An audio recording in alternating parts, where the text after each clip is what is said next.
नमस्कार दोस्तों, मैं हूं B R Saini. Vinayak Career Point में आपका स्वागत करता हूं। आज हम पढ़ने जा रहे हैं वेब असिस्टेंट के बेच में जो अपना टॉपिक चल रहा था सॉल्यूशन वाला पार्ट, और उस सॉल्यूशन वाले पार्ट में हम सांद्रता की पद पढ़ रहे थे। और सांद्रता की पदों में अभी तक जो हमने देख लिया वो पॉइंट मोलरता और मोललता, 2 पॉइंट पढ़े थे। जरा बता सकते हो मोलरता का यूनिट क्या है? मोलरता की यूनिट मोल प्रति केजी, मोल प्रति लीटर, और मोलरता की मोल प्रति लीटर, मोलरता की मोल पर केजी और मोलरता की मोल पर लीटर। जहां पर रता आता है वहां पर लीटर आएगा, जहां पर लता आता है वहां पर केजी आएगा। आज की क्लास में हम जो पढ़ने जा रहे हैं वो अपना पहला बिंदु रहेगा मोल भिन्न, जिसको मोल प्रभाज भी बोलते हैं, मोलों की यानी मोल फ्रैक्शंस भी बोलते हैं, या मोल अंश भी बोला जाता है। इसके अलावा सेकंड जो आज पढ़ेंगे अपन लोग नॉर्मलता पढ़ेंगे। इसके अलावा हम कहेंगे कि द्रव्यमान आयतन प्रतिशत कैसे कैलकुलेट करें, पीपीएम क्या है, पीपीबी क्या है। एक बार क्वेश्चन आया हुआ है पीपीबी का और पीपीएम, पीपीबी का सिंपल सा क्वेश्चन आया था, कई बार क्वेश्चन करवा लेता है वो भी सोल्व करेंगे। और इससे संबंधित फिर न्यूमेरिकल सोल्व करेंगे।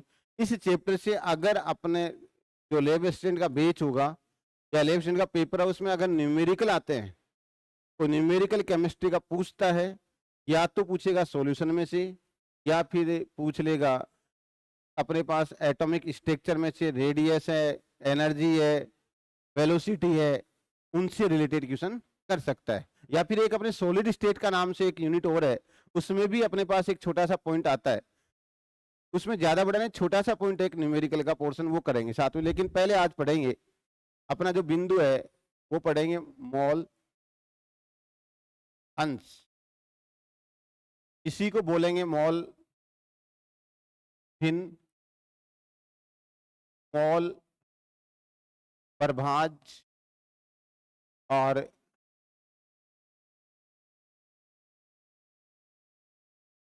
Mole fraction. ये अपने पास थोड़ा सा ध्यान देना है। आज की बिंदु अपने आज यानी आज की क्लास का फर्स्ट पॉइंट यही है, ठीक है।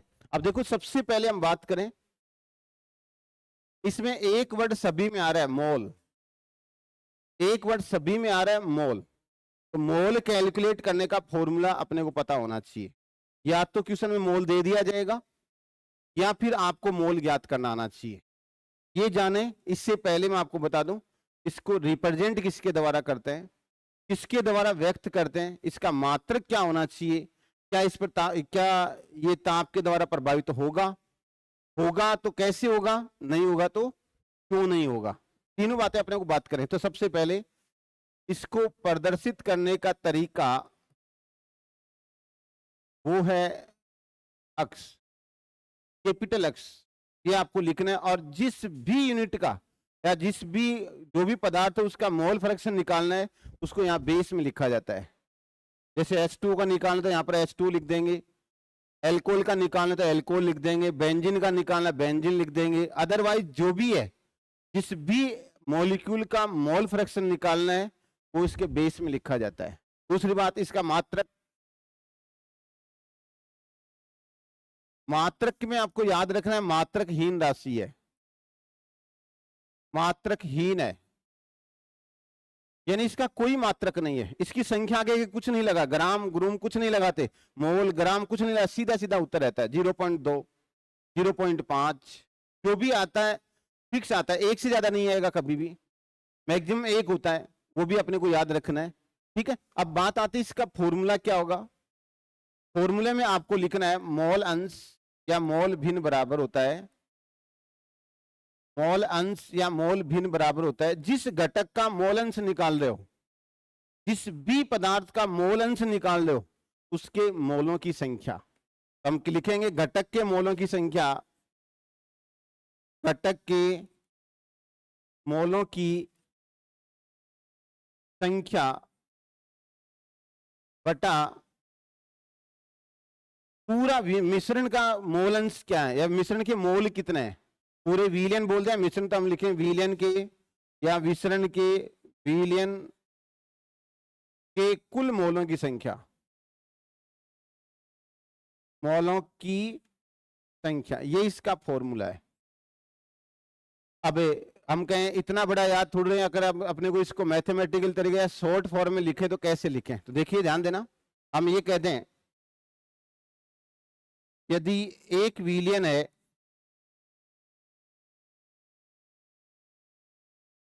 विलय बी तथा विलायक ए से मिलकर बना है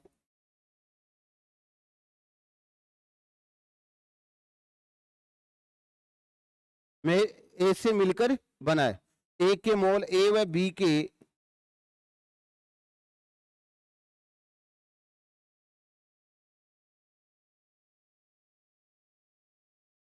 मोल क्रमशः है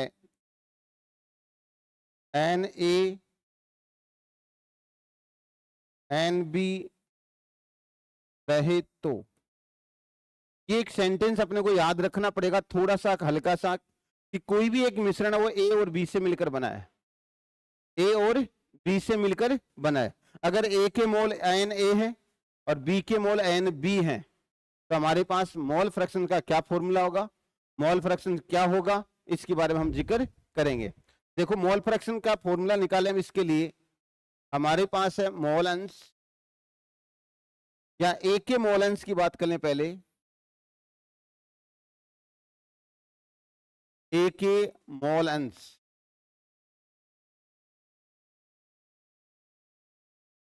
हम यहां लिखेंगे अक्ष ए। मैंने अभी कहा था जिसके भी मोल अंश निकालें उसको बेस में लिखते हैं। कहां लिखेंगे बेटा? बेस में। कहां लिखेंगे? बेस में लिखें। चाहे यहां पर ए के स्थान पर H2 आ जाता तो H2 लिखते, अगर कोई अदरवाइज कोई भी मॉलिक्यूल आता तो उसी को लिख देते हम। अब इसका फॉर्मूला हमें निकालना है, क्या लिखें? ए के मोलों की संख्या एन ए, अभी हमने लिखा ए के मोलों की संख्या क्या आ जाएगी? एन ए अपॉन बी के मोल पूरे मिश्रण, तो आप लिखोगे N A plus N B, ये इसका फॉर्मूला है। अदर इसी प्रकार से हम कहें अक्ष बी का मान निकालना चाहें तो हम लिखेंगे एन बी बटा N A plus N B. कई बार इन्हीं सूत्रों से क्वेश्चन बना लेता है, सूत्र भी आ सकता है क्वेश्चन से। और एक याद रखना, किसी भी मिश्रण है, एक मिश्रण का कुल मोल अंश, एक मिश्रण या विलयन का कुल मोल अंश हमेशा एक होता है। इसको रट लेना, इसको रट लेना।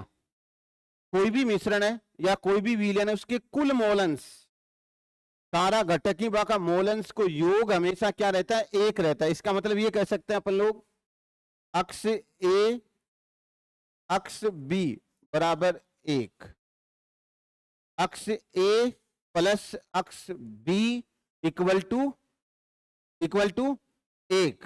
हमेशा याद रखना है, एक से ज्यादा उत्तर आ रहे हैं मतलब हमने कहीं गलती कर दी है, गलत हो गया है।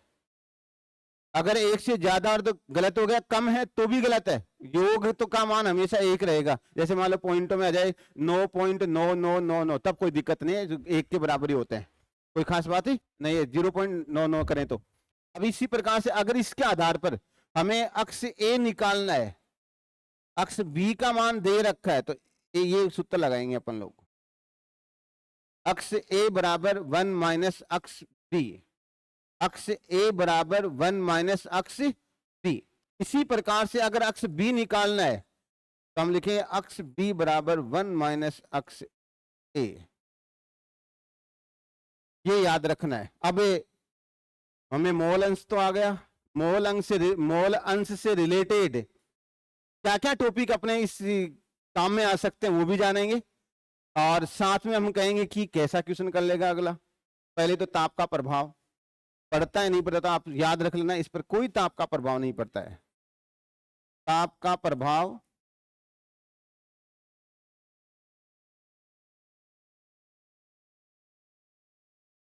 ताप का प्रभाव नहीं पड़ता है, ताप का प्रभाव नहीं पड़ता, ये आपको याद रखना है। कभी भी ताप का प्रभाव नहीं पड़ेगा, ताप बढ़ाओ घटाओ इस पर कोई इफेक्ट नहीं पड़ेगा, कोई ताप का इस पर कोई रोल नहीं है, याद रखना अपने को। अब इससे संबंधित कौन कौन से नियम है जिसमें मोल अंश का इस्तेमाल किया जाता है, पूछा जाए निम्न से कौन सा मोल अंश से संबंधित है, कौन सा नहीं है, तो अपने को थोड़ा सा दिमाग लगाना है। दो नियम ऐसे हैं जो मोल अंश की व्याख्या या मोल अंश का उसमें इस्तेमाल करते हैं। इसमें एक तो है हेनरी का नियम है और एक है राउल्ट का नियम। कभी सुना होगा नाम, हेनरी का नियम और राउल्ट का नियम। तो याद रखना मोल अंश से रिलेटेड जो नियम है उनके दोनों के नाम लिख लीजिएगा। क्या लिखोगे?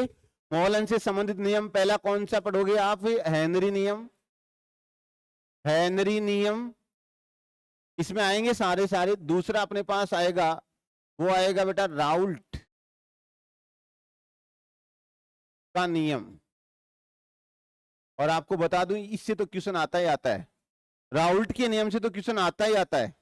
अगर राउल्ट का नियम से क्वेश्चन नहीं आया तो फिर यहां से क्वेश्चन कोई बनेगा भी नहीं, इस चैप्टर से बनेगा भी नहीं। बहुत अच्छा क्वेश्चन बनते हैं, इसके एग्जाम्पल पूछता है। आदर्श अनादर्श विलयन में, अनादर्श में धनात्मक ऋणात्मक के एग्जाम्पल पूछता है, और एग्जाम्पल आपको ज्यादा भी नहीं तो 4-4 याद रखने पड़ेंगे, और 4-4 ये ज्यादा है भी नहीं, इसलिए कोई टेंशन लेने की जरूरत नहीं है। देखिए ये नाम बताए मैंने, अभी इसके बारे में जिक्र नहीं करेंगे। जिक्र क्यों नहीं करेंगे? हमारे पास पॉइंट चल रहा है, पद है। अभी इसके बारे में यही बताया कि ये दोनों जो नियम है उनमें मोल अंश का इस्तेमाल होता है, मोल अंश का प्रयोग किया जाता है। तो आप देखो नेक्स्ट हमारे पास मोल अंश इतना ही आना है। इसके बाद नेक्स्ट बात करते हैं, अगला एक वर्ड आता है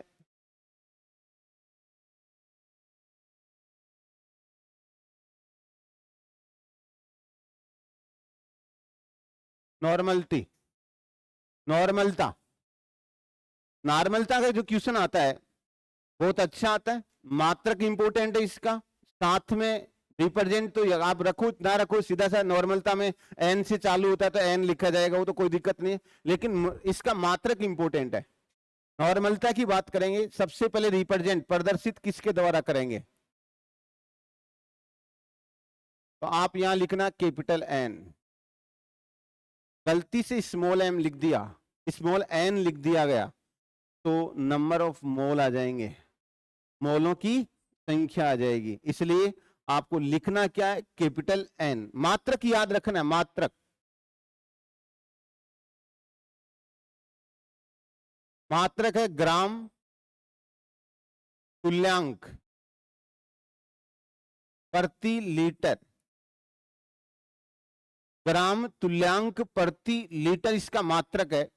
इसका जो मात्रक होगा वो होगा ग्राम तुल्यांक प्रति लीटर। अंग्रेजी में लिखें तो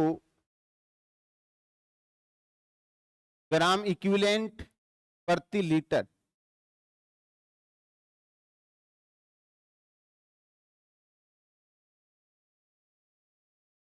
ये भी थोड़ा सा इंग्लिश वर्ड भी याद रखना, कई बार इंग्लिश में लिख देता है ऐसा ऐसा पूरा पूरा।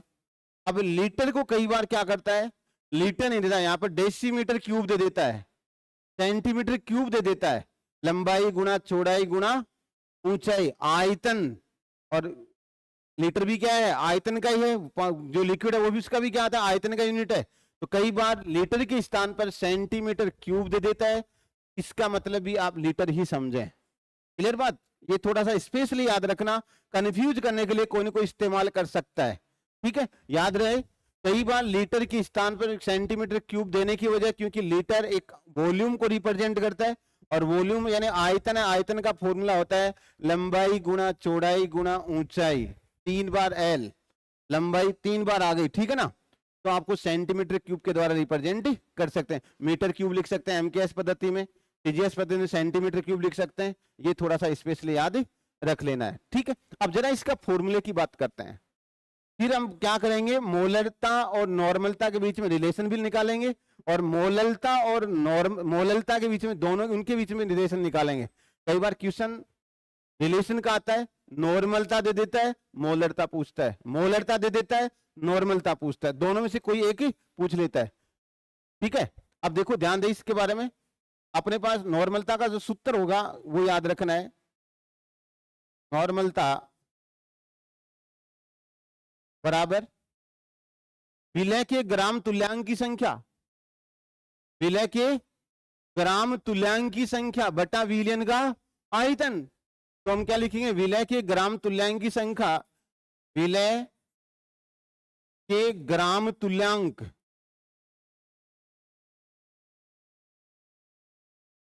की संख्या की मात्रा लिख दो,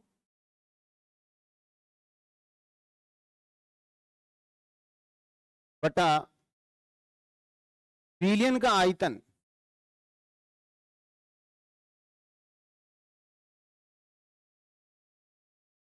ये लीटर में आएगा, आयतन है वो लीटर में आएगा। अगर आयतन लीटर के स्थान पर ml में आएगा तो ऊपर आपको 1000 से मल्टीप्लाई करना पड़ेगा। कितने से मल्टीप्लाई करना पड़ेगा, 1000 से। तो मैं लिखो इसके बारे में, देखो ध्यान दें। अपने पास इसी को कैपिटल N लिखें, यहां लिखें विलय की यानी ग्राम तुल्यांक पर। आप पहले तो आपको ग्राम तुल्यांक के बारे में बता दूं कि ग्राम तुल्यांक क्या है। ग्राम तुल्यांक का मतलब होता है विलय की मात्रा या मात्रा बटा तुल्यांकी भार, तुल्यांकी भार। ये इसका इस्तेमाल हम साथ में लेंगे तो हमारे पास फॉर्मूला चेंज हो जाएगा। n बराबर विलय की मात्रा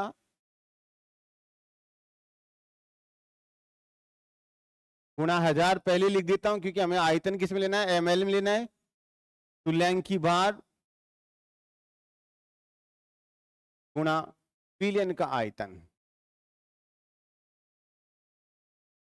और ये हमेशा किस में अब आ जाएगा, ml में। ये इसका फॉर्मूला है। हम लिखेंगे WB into 1000 equivalent weight into V solution. ये इसका जनरल फॉर्मूला जहां से न्यूमेरिकल सोल्व होते हैं। इस फॉर्मूले के द्वारा न्यूमेरिकल सोल्व कर सकते हैं, इजी वे में न्यूमेरिकल सोल्व कर सकते हैं, आसानी से न्यूमेरिकल सोल्व हो जाते हैं। मात्रक अभी मैंने बताया इसका क्या, ग्राम तुल्यांक प्रति लीटर। अभी देखो इसके बाद में बात करें क्या ताप का प्रभाव पड़ेगा। ताप का प्रभाव, आपको एक छोटी सी बात बता दूं, ताप के प्रभाव में जहां पर आयतन आ गया, जहां पर वॉल्यूम आ गया, जहां पर आयतन है, वहां पर हमेशा याद रखना ताप का प्रभाव पड़ता है। ताप का प्रभाव पड़ता है जहां पर आयतन है। आपको पता है जैसे पानी है, 1 लीटर पानी लिया, उसको हमने गर्म किया, गर्म करते जाएंगे, गर्म करते जाए तो उसका वॉल्यूम बढ़ेगा या घटेगा, घटता जाए। तो वॉल्यूम घट रहा है तो क्या, जो सोल्यूट है वो तो उसकी मात्रा बढ़ती जाएगी, तो कंसंट्रेशन क्या है, इंक्रीज होता जाएगा। तो इसलिए याद रहे कि ताप बढ़ाएंगे तो जहां पर वॉल्यूम शब्द आ रहा है उस पर इफेक्ट पड़ेगा ताप का, और वॉल्यूम नहीं आ रहा उस पर कोई इफेक्ट नहीं पड़ेगा। ठीक है, तो ताप का प्रभाव पड़ता है, ये आपको याद रहे, इस पर भी ताप का प्रभाव पड़ेगा, स्पेशली याद रख लेना। अब अपने पास जैसे ये सूत्र है वैसा ही हमने पीछे पढ़ा था एम। एम का मतलब कल पढ़ा था हमने क्या, लास्ट कल की क्लास में अपना क्या था, एम बराबर क्या था, मोलरता। और मोलरता का फॉर्मूला हमने लिखा था WB into 1000 upon MB into V solution. ये मोलरता का था। अब कहां जाए, दोनों के बीच में क्या रिलेशन होगा।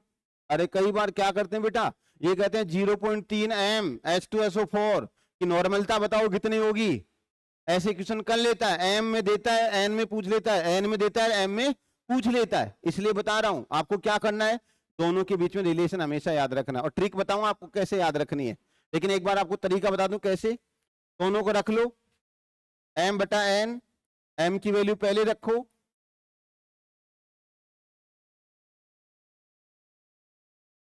M B into V solution, N की वैल्यू रखो